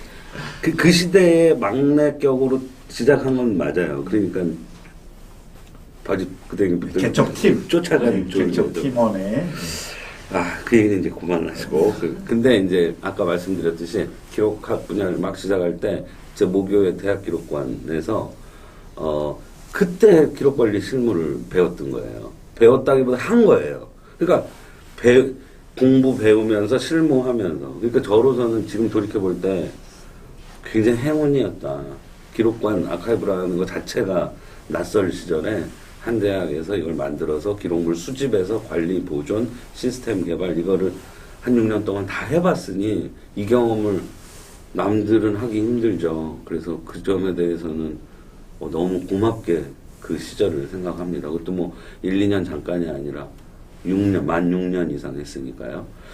근데 그 뒤에는 그런 현장 아카이빙 실무 분야하고 떨어져 있던 건 아니지만 어떤 단체나 기관의 아카이빙 실무를 일부 참여한다거나 프로젝트로 단기간 참여한다거나 이런 거기 때문에 태도가 다르죠. 그냥 요만큼의 일을 해주는 거지 내 일을 장기적 관점에서 하는 건 아니잖아요. 근데 그 대학 기록 보존소는 뭐 언제 그만둘 생각이 없었으니까 뭐 내가 있는 동안은 쭉 하고 이 아카이브가 어떻게 갔으면 좋겠다라는 밑그림도 그리고 뭐 위에 이제 과장, 소장님 계셨지만 그분들은 보직을 맡으신 거지 이 분야에 조예가 깊은 분들은 아니니까 제가 보고 드리고 설득해가면서 이제 일을 만들었었죠. 상당히 우호적이셨어요. 그분들이 많이 도와주셨고 근데 이 얘기를 빼놓을 수 없는 게 이건 이제 제가 되게 좋은 기억으로 감사한 기억으로 생각하지만 내용적인 어떤 큰 상처가 있어요. 뭐냐 그 대학에서 홍익대학교입니다. 나쁜 얘기 할 거니까 실명을 얘기해야지. 홍익대학교에서 기록보존소를 두게 된 배경에는 그때까지 학교 역사를 소홀히 해서 일부 왜곡돼 있는 게 있는 거예요. 몇 년도에 무슨 일이 있었고 특히 초창기 학교 역사가 잘못돼 있었어요. 그래서 이게 안팎으로 문제가 되니까 입장 자체는 학교의 입장 자체는 좋다. 그러면 기록보존소 아카이브를 만들어서 자료를 다 확보해서 객관적으로 다시 재서술하겠다. 이런 입장을 갖고 기록관도 만든 거예요. 특히 모교 출신이 그런 일을 하고 있는 사람이 있으니까 너가 와서 이제 만들어라. 그래서 거기서 이제 적지 않은 인력이지만 하여튼 내용적으로는 학교 역사를 정립하는 게 큰 임무였던 거예요. 그러다 보니까 지금도 인터넷에 저를 험담하는 글들이 남아있기도 하던데 저를 오해하거나 작정하고 욕하는 사람들이 있었어요. 너는 학교 들러리서냐 이런 얘기서부터 참기 힘들었어요. 그때는 굉장히 수치스러웠고 화나고 아닌데 그렇게 막 음해하니까. 그런데 아무튼 그런 과정을 겪고 자료를 상당히 확보했고 사실관계를 정리했어요. 이제 역사를 편찬해야 돼요. 학교 교사를. 무슨 이유로 안 하더라고요. 여지까지 안 해요. 그때가 60년사 편찬위원회 구성까지 다 하고 부총장을 위원장으로 하고 위원들 다 구성하고 파트별 집필도 다 했어요. 발간을 안 하는 거예요. 그 역사를 왜곡했던 그 주역들하고 당시의 운영진, 지금도 그 운영진하고 별반 다르지 않지만 그 운영진들의 관계 속에서 이거를 낱낱이 공개하기 싫은 어떤 감정이 있었나 봐요. 그래서 많이 싸웠죠. 저는 또 밖에선 욕 얻어먹으면서 안에선 싸우고 제 입 기록된다고 해도 다 말할 수 없지만 나중에 그 사람이 총장 될 줄 알았나? 근데 그 총장 될 사람한테 막 쌍욕하면서 싸웠으니까. 근데 아무튼 그러면서 버티고 싸우고 했는데 안 돼서 그래서 학교는 그만둔 거예요. 제가 이렇게 막 은혜 받아가면서 했던 건 학교 역사 한번 제대로 정립한다. 아카이브가 이런 일을 한다. 이거였는데 그게 이루어지지 않으니까 이제 그만두게 됐죠. 싸마다 도저히 안 돼서 그랬습니다. 그래서 뭐 경험 말씀 주셨는데 그게 저로서는 뒤에도 자양분이 됐고요. 재미도 있었고 의미도 있었고 많이 배웠고 뭐 싸움도 어마어마하게 했고 성격도 버렸고. 아카이빙을 하길 잘했다 이런 마음이 들었을 때 또 반대로 아카이빙 좀 힘들다 관두고 싶었을 때도 있었을 것 같습니다. 그런 얘기도 좀 해주시기를 부탁드립니다. 관두고 싶었을 때는 사실 없는 것 같아요. 이게 뭐가 힘든 건 아카이빙 때문에 힘든 게 아니라 이런 거죠. 최근이 아니에요. 우리 지금 제가 대표로 되어 있는 아카이빙 네트워크 연구원이라는 게 이제 올해로 횟수 10년 차였고 내년에 만 10년이거든요. 협동조합이지만 기업형 뭐라고 그러더라? 무슨 하여튼 이윤을 내는 낼 수 있는 협동조합이니까 기업을 운영하는 입장도 있는 거잖아요. 그랬을 때 이제 돈이냐 가치냐 이런 고민이 들 때 좀 고민스러운 거지. 아카이빙 자체가 힘든 건 없어요. 그리고 아카이빙 활동하는 과정에서 소위 프로젝트를 할 때 갑을 뭐 이런 관계가 형성되면 갑 때문에 힘든 거지 아카이빙이 힘든 건 아니에요. 그래서 아카이빙을 그만할까 같은 생각은 단 한 번도 안 했던 것 같고요. 좋았던 거 물어보셨나요? 보람된 보람. 일, 재밌었던 일 혹은 난처했던 일 뭐 이런 거 얘기해 주시죠. 난처했던 거 먼저 얘기하면 아까 그 대학 기록관에 있을 텐데요. 학보 있지 않습니까? 학보가 대표적인 산성지죠. 이 신문 용지가. 그러니까는 50년대에 발행된 학보는 바스라져요. 그러니까 이거를 보존할 수가 없으니까 이걸 디지털화해서 온라인으로 서비스하기로 결정하고 그 사업을 하던 터예요. 그런데 하여튼 뭐 중간 생략하고 이걸 제가 직접 할 수 없으니까 그 외주 용역을 준 거죠. 용역 업체에서 신문을 분실했어요. 학교 안에서 작업을 했는데 그 보안. 근데 이제 그 경위는 이분들이 퇴근 후에 청소하시는 아주머니가 이게 이제 신문들이 올려져 있는데 일상적인 신문인 줄 알고 그냥 조선일보 동아일보 이제 구독하는 신문들 착각하시고 버린 거예요.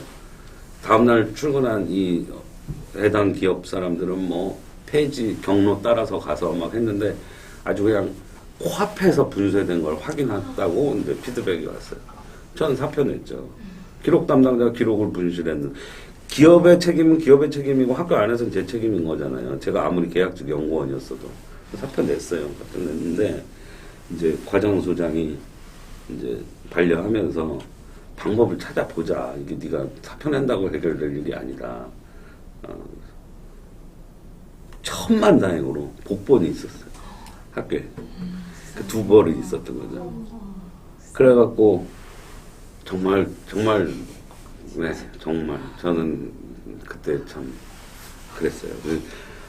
그 뒤로 하여튼 이 기록물에 대한 어떤 경각심이랄까 이런 거는 더 예민해진 것 같아요. 그래갖고 뭐 수장고가 아니고 수장고 안에 이제 뭐 전실 같은 데서라도 어디 갔다가 차 마시는 꼴을 못 봐요. 제가 누구든지 막 음료수 빼라고. 그러니까 조금이라도 기록물을 훼손될 수 있으니까 아주 그건 좀 예민하게 구는 편이에요. 제가 이제 이 분야에서 일하면서 그것도 다 초창기 한 20년 전 일이지만 지금 생각해도 아주 큰 뭐 제 책임은 형식적 책임이 아니라 제가 하여튼 포괄적 책임이 있는 거니까 제가 크게 잘못했던 거고 정말 천만다행으로 복본이 있었기 때문에 좀 회복할 수 있었지만 정말 어처구니 없는 큰 실수 이렇게 겪었고 잘못했던 기억이고요. 이제 보람 말씀하셨는데, 그러니까 저는 이제 이렇게 우리 서대문구 주민분들하고도 작년부터 만나서 이렇게 하고 또 여러 지역 분들 이제 만나고 그거 자체가 재미있고 좋아요. 좋고 뭐 굳이 이제 보람이라 그러면 이제 뭐 예를 들면 어느 지역에서 우리가 왜 마을 활동 하시는 분들이 아카이빙 활동만 하는 게 아니라 뭐 마을 신문 활동도 하고 마을 조사 활동 여러 가지 하실 수 있잖아요. 근데 아카이빙을 배웠던 분들 중에 이제 예를 들면 맥락을 확보해 놓는 게 참 좋다. 그래서 뭘 하나 만들어도 날짜 적고 누가 만들었는지 적고 이런 게 참 좋다. 이런 공감을 해서 다른 활동할 때도 우리가 이런 걸 하자라고 얘기했더니 사람들이 되게 좋아하더라. 뭐 이제 이런 내용적 피드백을 주실 때도 되게 보람 있게 생각되고요. 그리고 이제 이렇게 교육이나 프로그램 현장에서 만났는데 이제 아는 분이 참석을 했다든지 또 누구의 소개로 왔다든지 먼 곳에서 일부러 우리 동네엔 이런 프로그램이 없어서 들으러 왔다든지 괄호 열고 실제로는 손동료 보고 싶어서 괄호 닫고 근데 아무튼 이제 이런 일들이 있을 때 굉장히 내가 그냥 언제 뭐가 어떻게 될지 모르고 하는 거는 맞지만 그래도 조금씩 이렇게 꿈틀거림이 보이면 제 친구가 한번 그런 얘기 했어요. 이제 내가 하는 일이 이렇게 금방 눈에 띄는 일이 아니잖아. 그러니까 지루하기도 해. 근데 언젠가 한번 뭐가 되겠지. 뭐 이런 식으로 제가 얘기를 했더니 그 친구가 너무 그렇게만 생각하지 마. 네가 1cm씩은 바꾸잖아. 이렇게 얘기를 하는 거예요. 그래서 내 속으로 야박하다 1cm라면 이렇게 생각을 했지만 친한 친구예요. 친한 친구인데 지금 도봉문화재단에 가 있는 노원문화재단에 가 있는 대표하는 강원재라는 친구인데 뒤늦게 만났지만 그 친구도 아주 좋은 친구인데 그런 이야기들 이렇게 들을 때 저한테는 큰 힘이 되고 보람이 되죠. 2019년에 아주 큰 상을 받으셨습니다. 대통령 표창. 와, 이때 지금 무슨 생활기록사 활동가라는 아니에요. 그거하고 무관하시죠. 아무튼 예를 들자면 이렇게 큰 상과 큰 활동들을 여러 개 하셨는데요. 이런 특별한 경험들 좀 소개해 주시면 좋을 것 같습니다. 상 받은 얘기 나와서 제가 이렇게 한 건 이제 장난이니까 그렇게 한 거고 이거는 잘 몰라요. 뭐 왜 그랬는지 이제 정부포상 하는 게 각 부처별로 이렇게 뭐 올려갖고 심사해갖고 하는 모양인가 봐요. 그러니까 우리 기록활동과 관련한 주무관청은 국가기록원이라는 데가 있잖아요. 그러니까 국가기록원에서 이제 연락이 왔더라고요. 이번에 정부포상 대상자로 당신을 위촉하려고 하는데 그 훈격은 뭐가 될지 모르겠다. 그러나 하여튼 공적조회 양식을 주면서 직접 작성하래요. 자기들이 조사해서 넣는 것도 아니고.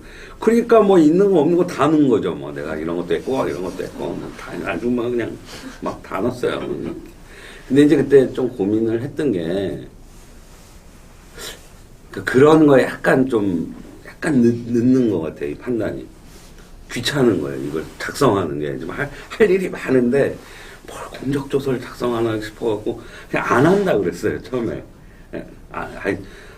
이거 시간이 너무 많이 걸려갖고 저 안 하겠다고 그랬더니 우리 연구소에 왜 우리 같이 교육도 하고 그런 부원장님이랑 뭐 동료들이 무슨 소리냐고 우리 지금 연구소 아무것도 없는데 원장이 상이라도 받아와야지 다 쓰라고 막 이렇게 그걸 해야 되나 했어요. 했는데 이제 어떻게 심사 과정에서 좋게 생각을 해주셨나 봐요. 그래갖고 민간 분야 기록 활동 꾸준히 한 거에 대해서 좋게 평가를 해주셔서 훈장 바로 다음으로는 높은 거라 그러더라고요. 그래서 이제 그렇게 받게 됐습니다. 받으니까 그 상을 받으니까 밑에 대통령 성함도 쭉 2019년이니까 문재인 대통령 그다음에 당시 행자부 장관이 진영 장관 이렇게 표창장에 이렇게 써 있어요. 그걸 받으니까 이제 내가 이런 거를 받은 거야? 그리고 이제 좀 우쭐해지면서 이제 힘이 좀 되더라고요. 힘이 되고 연구소 분들도 되게 좋아하셨고 뭐 옆에 지인들도 좋아하셨고 그러잖아요. 뭐 상 받는 사람들 겸손의 표현으로 더 잘하라는 채찍으로 알고. 저도 그때 그랬어요. 근데 뭐 잘 될 줄 알았더니 뭐 별로. 감사한 일이죠. 지난 30년 동안에 한 이게 아카이빙이 시작된 지 얼마 안 되잖아요. 이제 20여 년. 네. 이렇게 예, 반올림 하자고 그래서 이 아카이빙이 얼마나 이렇게 변화되었을까요? 저는 이제 상당히 많이 발전했다 이렇게 한마디로 하라 그러면 그렇게 얘기하죠. 왜냐하면 법이 없었는데 법이 생기고 제도가 생기고 또 정부와 공공기관이 모두가 기록 관리를 안 하는 기관 없이 다 하게 됐고 이거는 엄청난 변화죠. 그리고 그 안에서 이제 앞으로 발전 방향들을 이렇게 저렇게 모색하고 있고 그런 반면에 이제 숙제들이 과제들이 있는 거죠. 과제.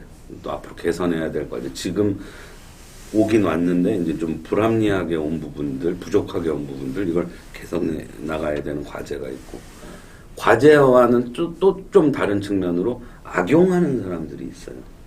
정치적으로 악용한다거나 이런 악용하는 사람들의 문제가 또 하나 있고 그래서 숙제와 문제가 있지만 상당히 발전해 온 거는 부정할 수 없는 사실이다. 게다가 어느 사회나 그렇잖아요. 민간 영역과 뭐 이건 좀 약간 산술적으로 얘기하면 좀 그렇지만 민간 영역과 공공 영역이 이렇게 서로 긍정적인 자극을 주면서 상승 발전하는 게 이상적인 사회잖아요. 뭐 저는 기록 분야도 그렇다고 봐요. 공공 분야에서 먼저 시작해서 이렇게 하고 있으면서 민간에서도 조금씩 이제 시작하면서 공공의 것을 배우기도 하고 독자적인 영역을 만들기도 하고 그러면서 어느 쯤이 되면 이제 서로 긍정적인 자극을 주면서 상승 발전하지 않겠냐. 기록이라는 아카이빙이라는 것의 궁극적인 목적은 사람들의 삶과 관계와 흔적을 기록물로 다루면서 이걸 통해서 한 사회가 어떻게 살아왔는지 그 구성원들이 어떤 역할을 했는지를 증거로 남겨서 소통하면서 더 나은 사회를 만들어가자는 게 궁극적 지향 아니겠습니까? 그러니까 공공 영역과 민간 영역에서 각자의 방식으로 많은 기록들을 갖고 있으면 언젠간 소통이 이루어질 거고 그 소통 속에서 우리 적어도 이제 대한민국 사회의 미래를 열어가는 그 열쇠들을 그 지혜의 열쇠들을 거기서 찾지 않겠냐.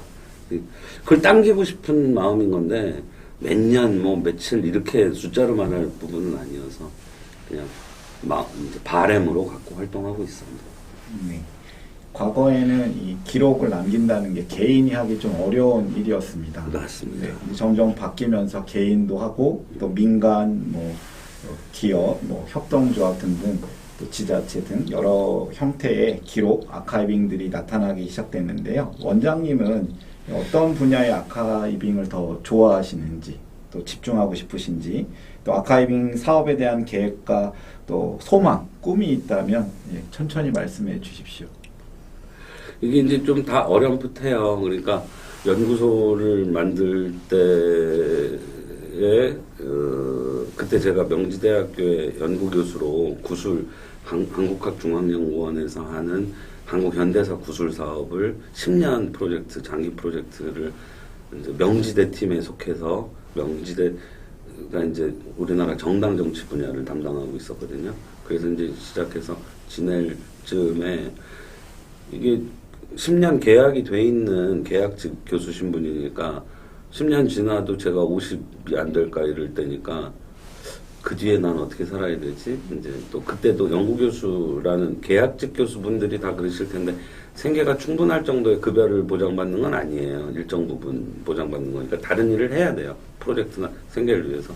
그래서 저도 그때 연구교수 하면서 다른 프로젝트들도 할 때 이게 너무 좀 안정감이 없으니까 연구소 하나를 동료들과 만들어서 이 연구교수 끝나도 그걸 계속할 수 있는 경제적인 면도 그렇고 아카이빙 면도 그렇고 그래서 이 연구소 만든 건데 이제 이 연구소를 그래서 초창기에 이제 그런 걸 가지고 시작을 해서 마을 교육 뭐 구술 이런 키워드로 쭉 해오고 있는데 이제 한 10년 되다 보니까 그 다음에는 이제 또 어떻게 해야 되지? 이제 이런 고민들이 요즘 많이 들어요. 그래서 뭐 이것저것 다 그 정리된 건 없는데 제가 이제 기대한달까 바라는 거는 왜 우리 그 포털 사이트 보면 특히 뭐 네이버 같은 거 보면 블로그나 카페 이런 것들을 많은 사람들이 하잖아요. 그냥 이름만 걸어놓은 것도 있고 뭐 어딘 많이 활성화돼 있고 그리고 이렇게 같이 블로그 하는 사람들끼리는 검색도 되고 이러잖아요.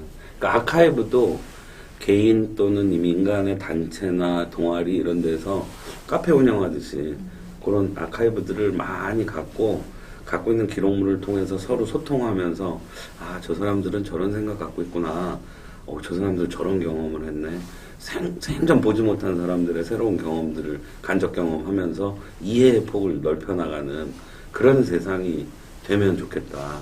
제가 전에도 말씀드리지만 뭐 너무 그냥 꿈 같은 얘기지만 사람들이 이해하는 폭이 넓어지면 함부로 단정하고 욕하고 질시하고 이러지 않잖아요. 아, 저 그래서 그랬나 보다. 이제 이렇게 되면 조금은 이런 갈등이나 분쟁이나 다툼 이런 것들이 좀 줄어들 거라고 봐요. 그래서 좀 궁극적인 바람은 그런데 제가 뭘 할 거냐는 당분간은 지금하고 크게 다르지 않게 살 텐데 힘들어진 부분이 아까도 잠깐 말씀드렸지만 한 부분 생겼어요. 용역 방식의 프로젝트를 하는 게 이제 힘에 부치더라고요. 일단 밤을 못 새겠어요. 밤을 한번 새면 2, 3일이 뭐예요? 한 일주일 허덕대니까 그래서 요즘에는 의식적으로 여기까지만 해. 그러고 덮는 적이 있어요.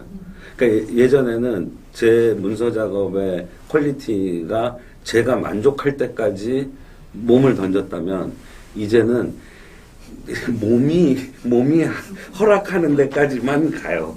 그러니까 이거는 솔직하게 말씀드릴 수밖에 없는 게 산출물의 퀄리티가 떨어질 수밖에 없잖아요. 근데 그걸 반복할 수도 없고 그러면서 저는 힘들고 그렇다고 큰 돈 버는 것도 아니고 그래서 야 이게 용역 방식의 이 프로젝트를 제가 계속 우리 팀들과 같이 하는 거는 잘못하다 민폐에 끼치겠다 이런 생각을 많이 해요.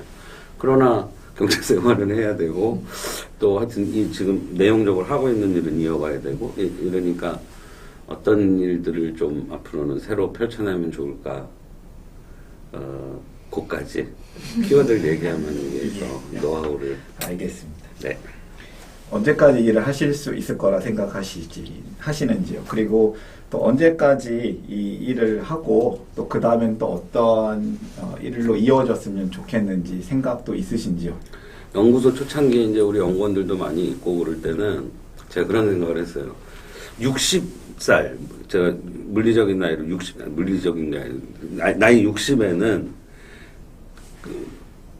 제가 원장이잖아요. 우리 아카이빙 네트워크 연구원 조직은 요만하지만 원장이거든요. 장기 집권하는 거죠. 10년째 원장이니까.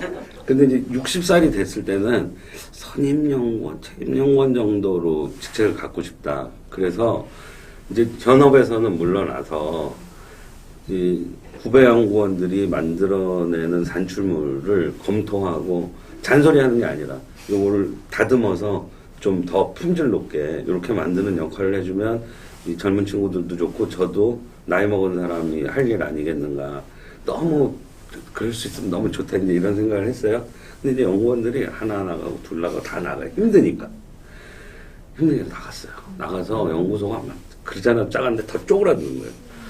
그러니까 그거는 이제 제 그 선택지에서 이제 없어졌고요. 그거는 제가 일하는 방식을 바꿔야 되는 저 스스로 바꿔야 되는 건데 그래도 한 60세 정도로 봐요. 그 뒤는 이제 이렇게 현장을 다닐 입장은 아닌 것 같고요. 이제 좀 지금보다 훨씬 정적으로 할 수 있는 일, 재주가 있다면 이제 글쓰기라든지 아니면 디지털 아카이브 하나를 똘똘하게 운영한다든지 이런 일을 그 뒤에는 하게 될 테고 적어도 뭐 50대 때까지는 하여튼 경제 생활을 해야 되니까 이런저런 뭐 일들을 제 의지와 상관없이 하긴 해야 될 것 같아요. 네. 네, 당연한 얘기지만 아카이빙을 좋아하시죠. 엄청 좋아하신 게 느껴집니다. 혹시 인생을 다시 산다면 이 아카이빙을 더 하고 싶으신지 그리고 또 다른 사람에게도 추천할 수 있다면 또 자녀에게도 혹시 이걸 좋아하면 하라고 할 수 있는 마음이 있으신지요? 직업 만족도에 대한 질문. 자녀 얘기 나와서 그 얘기부터 먼저 하면 이제 아이한테 아카이빙 관심 한번 가져봐라고 얘기는 했던 것 같고, 아이가 이제 제가 무슨 일을 하는지는 대략 알지요. 대략 아는데, 요거 이제 다른 각도의 얘기인데, 아이한테 뭐를 했으면 좋겠다, 뭐가 되면 좋겠다라고는 안 했던 것 같아요. 왜냐하면 이게 이제 부담으로 안거나 반발심이 생길 수 있잖아요. 그리고 또 선입견이 생길 수 있고. 그래서 뭐 옛날에 또 오락프로에서 가수 이효리가 그런 표현을 했다고 회자되던데, 뭐 비슷하지, 똑같진 않아도 뭐가 안 되면 어때요? 꼭 뭐가 돼야 되는 건 아니잖아요. 자기가 그냥 건강하고 행복하게 살면 되는 거죠. 그래서 뭘 해라 이런 얘기는 안 했죠. 그런 차원에서 안 한 거지, 권할 만하지 않아서 안 권한 건 아니에요. 근데 저는 지금 제가 하는 일에 대해서 굉장히 만족하는 거죠. 그냥 보편적인 표현으로 하면 앞에 선례가 별로 없는 분야잖아요. 이 분야가 아주 좋은 단점과 장점과 그 반대의 단점을 동시에 갖고 있는 게, 장점은 막 해도 돼요. 뭐가 없으니까 앞에 간 길이 없으니까 막 그냥 이렇게도 해보고 저렇게도 해보고 막 도전할 수 있는, 막 해도 된다는 거는 좀 잘못됐습니다. 도전할 수 있는 기회의 분야다라는 점에서 장점이 있는 반면 책임감이 크죠. 함부로 할 수는 없는 거죠. 어떤 사람이 개척했다고 하는데 그냥 실패의 경험만 남겨놨어. 그거 썩 좋지 않잖아요. 그러니까 이제 책임감도 있어서 그런 점은 이제 극명한 장단점이 있지만, 저로서 좋다는 거는 성향상 사람을 좋아한다고 그랬고 앞으로도 그럴 것 같고, 그런데 저는 기록으로 생각 안 한다니까요. 그래서 선생님들께도 그렇게 말씀드리는데, 사람 다루듯 해야 된다고, 사람 대하듯 해야 된다고 생각을 해요. 사람의 흔적이니까. 그래서 제가 이런 취향을 갖고 있는데 어떻게 하다 보니 그런 분야에서 일도 하게 되니 이런 행운이 있을까. 저는 그 점에서는 뭐 너무 감사하게 생각하죠. 좋아하는 일을 하시면서도 경제적인 수입도 있을 수 있는 좋은 직업을 가지고 계다고. 경제적인 수입 할 때 꼭 가로 열고 충분치는 않다. 늘 부족함. 감사합니다. 저희는 서대문구 마을 기록 활동을 통해서 이루어진 동아리입니다. 네. 작년 또 올해 최근 2년간 이 마을 기록 활동, 교육 또 활동을 통해서 원장님께 아카이빙을 배운 사람들이 있습니다. 그 중에 저를 비롯한 몇 사람들이 동아리도 만들었는데요. 이 인생을 기록해드립니다. 이 모임을 시작했는데 어떻게 보시는지 궁금합니다. 한마디로 저희 인기들이 어떻게 생각하시나요? 인기들이 뭐 이름도 잘 정하셨더라고요. 인생을 기록해드림이죠. 한마디로 말씀드리면 바라던 바다 이거죠. 바라던 바 이렇게 말씀드릴 수 있겠고, 좀 반복되는 얘기이기도 하지만, 제가 이제 보통 사람들의 일상 또 공동체, 누구도 우리를 기록해주지 않고 기억해주지 않을 수 있는 이 우리의 삶의 영역이 세상으로 치면 굉장히 중요하고 세상을 이끌어 나가는 원동력인데, 우리 최근에도 많이 경험하잖아요. 대한민국 사회를 위정자들 몇 사람이 하는 게 아니잖아요. 결국엔 국민들이 만들어 나가는 거잖아요. 그런데 그 사람들, 대다수의 보편적인 삶을 살고 있는 보통 사람들의 이야기를 우리 스스로 남긴다는 게 얼마나 중요한 일입니까? 근데 그런데 저도 일조를 하고 있다는 거에 굉장히 보람을 느끼는 거죠. 그래서 이제 여러 지역을 다닐 때 그것도 서운해요. 아, 이제 끝이야. 이제 올해 오면 이게 오늘이 마지막에 너무 서운해. 그리고 이제 서울 올라올 때 운전하면서 여기 이제 한참 좀 익숙해졌는데 이제 내년부터 올 일 없네. 이거 너무 서운한 일이거든요. 그러면서 바라는 거는 우리야 어차피 딴 지역 사람들이니까 뭐 내용 가지고 만났다가 헤어질 수 있어. 근데 거기 지역 사람들은 요 내용 가지고 계속 모임을 가져가면 참 좋겠다. 요번 기회를 만든 도서관이 됐든 문화재단이 됐든 문화원이 됐든 거기는 거기대로 기관의 역할을 하면서 주민들의 고유의 역할들을 이렇게 갖고 서로 함께 때로는 따로 이렇게 지역 기록을 가지고 계속 활동할 수 있는 뭔가 환경이 마련되면 참 좋겠다. 이제 이런 바람을 가져요. 서대문 같은 경우도 이제 똑같은 마음이에요. 그랬는데 너무나 감사하고도 다행스럽게 서대문 도서관 선생님들이 관장님이나 우리 이거 녹음되는 거니까 기록, 송재술 관장님이나 또 첫 해에 담당을 하셨다. 이영자 란자, 이영란 대리님이나 올해 담당하고 계신 정원석 선생님이나 숨차. 이 세 분이 너무나 비슷한 생각을 하고 계신 거예요. 그러면서 주민분들을 어떤 사업으로 일회적으로 이렇게 모였다가 잠깐 뭐 결과물 내고 헤어지는 게 아니라 도서관이 지역에서 기능하는 것의 하나로 아카이빙 활동을 생각하시면서 주민들의 활동 결과물들을 도서관이 잘 갖고 있고 많은 사람들과 나눠볼 수 있게 하는 일은 도서관이 하고 활동은 또 우리 주민분들이 계속 하시고 이런 고민이 굉장히 많으세요. 그런데 이 선생님들이 그렇게 생각을 가지신다고 그게 다 실현되는 건 아니잖아요. 공단, 뭐 구청, 여기 또 많은 관계자들이 또 우리 이걸 처음 발의했던 우리 이혁경 선생님과 또 주민 주체들 이런 분들이 합의 과정들이 필요하다 보니까 이게 이제 마음만 가지고 다 될 수는 없는 일인데 그런 마음이 계세요. 그래서 저는 서대문구도 꼭 주민 모임이 생기면 좋겠다 했는데 선생님들이 말씀 주신 거예요. 모임을 만드셨다고. 그러니 얼마나 반갑고 고마워요.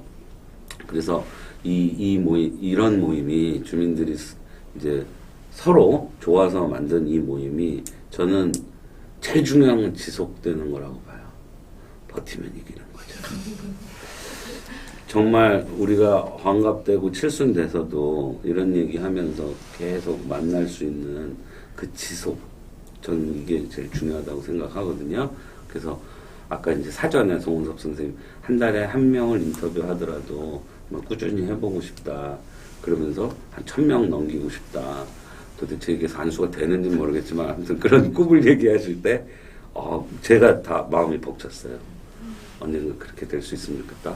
그리고 제가 아까 말씀드린 것처럼 우리가 이러는 동안 다른 데서도 생겨서 카페, 블로그처럼 네트워크에서 이제 만날 수 있고 이렇게 되면 아카이빙 분야에서 제가 만든 건 아니지만서도 아카이빙 분야에서 활동하는 사람으로서 더 이상의 바람이 없을 정도로 저는 그게 꿈이고 선생님들이 지금 이렇게 마음 잡수시고 모임 시작한 거 뭐 단기간에 뭐 성과 안 나와도 좋고 선생님들끼리 돈독하게 오래 가셨으면 좋겠다 그런 바람이 있습니다. 감사합니다. 마지막 발언이 될 것 같은데요. 끝으로 이제 앞으로의 삶의 계획이나 소망이 있다면 마지막 말씀 부탁드리겠습니다. 마지막 말씀이니까 또 서운해지죠. 저도 그렇습니다. 농담이고요. 조금 약간 좀 진지한 얘기를 하고 싶어요. 잘난 척하는 것 같아서 죄송하지만 이게 이제 생애사도 살아온 바도 좀 담고 그러다 보니까 제가 이런 생각을 하게 되는데 요즘 뭐 MZ 세대 뭐 이런 얘기 많이 하고 세대 간의 격차 언제나 세대 차이는 있었잖아요. 근데 요즘에 이제 더 뭐 다른 이유로 더 큰 것도 있고 그렇겠지만 그러니까 저희 또래에 또 그리고 제 뭐 또래 떠나서 저의 젊은 시절은 불합리로 가득한 사회였어요. 그래서 여기서 뭔가 누리는 게 다 죄스러운 것 같아요. 미안했던 것 같아요. 그래서 조금이라도 가졌다면 그걸 빨리 나눠야 된다는 생각이고 내가 가졌다면 뭘 해야 되고 이런 생각이 좀 컸던 것 같아요. 그런데 그게 결국은 세상을 바꾸고 싶은 마음들이잖아요. 지금 같이는 안 돼. 나라가 이러면 안 돼. 이게 좀 편한, 그게 이제 굳이 표현으로 하면 민주주의라는 표현으로도 나오고 뭐 여러 가지로 나왔죠. 그런데 그렇게 세상을 바꾸고 싶은 사람들은요, 견해가 똑같지 않아요. 이런 방식으로 바꾸고 싶은 사람, 저런 모습으로 바꾸고 싶은 사람. 그래서 뭐 진보는 분열로 망하고 보수는 부패로 망한다. 동의하진 않지만 비슷한 양상이 있는 게, 세상을 바꾸고 싶은 사람들은 견해가 다양해요. 근데 지금 이대로가 좋은 사람들은 똘똘 뭉칠 수가 있어요. 가만히 있어. 아무것도 하지 마. 그럴 수 있는 거예요. 그래서 그 보수는 단결하기가 쉬워요. 근데 진보는 단결하기는 어려워요. 견해들이 다 있으니까. 근데 이제 그런 시절에 청년 시절을 보냈고 그런 시대적 흐름에 상당히 공감을 했었기 때문에 그런 구습이 그런 구습이 남아 있는 것 같아요. 그래서 지금도 옛날이면 50 중반 되면은 많은 나이잖아요. 그런데 또 불구하고 뭘 자꾸 해야 될 것 같은 거예요. 뭘 자꾸 해야 되고 막 세상 바꾸는데 뭐 일조해야 될 것 같고 막 이런 생각이 자꾸 드는 거예요. 그건 아닌 것 같아요. 이제 50, 60 뭐 이렇게 나이 먹은 사람들이 세상 바꾸겠다고 껍적대는 거는 그 밑에 젊은 세대들의 앞길을 막는 일이라고 생각을 해요. 그렇지만 그렇다고 아무런 기능도 안 하고 사는 건 또 도리가 아닌 것 같아요. 그러니까 어떻게 살아야 되는가를 진지하게 고민해야 되는 세대라고 생각해요. 아랫세대들한테 걸림돌이 되지 않으면서도 또 그때 가졌던, 젊었을 때 가졌던 그 생각에도 크게 벗어나지 않는 그 어떤 삶의 방식. 그래서 선후배들, 동료들 만나면 그런 얘기 많이 해요. 근데 그게 이제 희화돼서 한마디로 나오는 게 꼰대는 되지 말자. 꼰대 되지 말자고 하는 사람이 꼰대예요. 근데 아무튼 저도 지금 그 얘기를 하고 있는 거예요. 꼰대 되기 싫어! 이러고 발버둥 치는 거예요, 지금. 그런데 사실 내용으로 들어가면 좀 진지한 거죠. 이게 그냥 웃을 일이 아니라 진짜 그 80년대 청년 시절을 보냈던 한 사람으로 이제 2030년, 40년대를 어떤 노인으로 지내야지 적절한 거냐 이런 고민을 이제 슬슬 하는 거예요. 그래서 뭐가 이렇게 딱 잡힌 건 없는데요. 일단 자세는 그렇게 좀 갖고 살아가고 싶어요. 그래서 이제 아카이빙 분야에서도 이제 이런 거죠. 아까 용역이 프로젝트가 몸으로도 힘들다고 그랬지만 제 수업을 들었거나 아니면 저보다 많이 후배되는 사람들이 갑이고 제가 을로서 수행을 하고 이런단 말이에요. 그럼 그건 얼마든지 있을 수 있는 일인데 불편할 수도 있어요. 그 젊은 분들이. 그런 생각까지도 들어요. 그래서 빨리 이제 그 현장에서는 좀 뒤로 발을 빼고 제가 할 수 있는 일을 찾아야 되는데 찾고 있습니다, 지금. 그렇습니다. 그래서 소망이란 나이에 걸맞는 또 적절한 사람들에게 이렇게 불편하지 않은 그런 처신을 하면서 나이 들어가는 게 소망입니다. 네, 감사합니다. 지금까지 인터뷰에 아주 진솔하게 임해주신 손동효 원장님께 감사드립니다. 감사합니다. 감사합니다. 수고하셨습니다.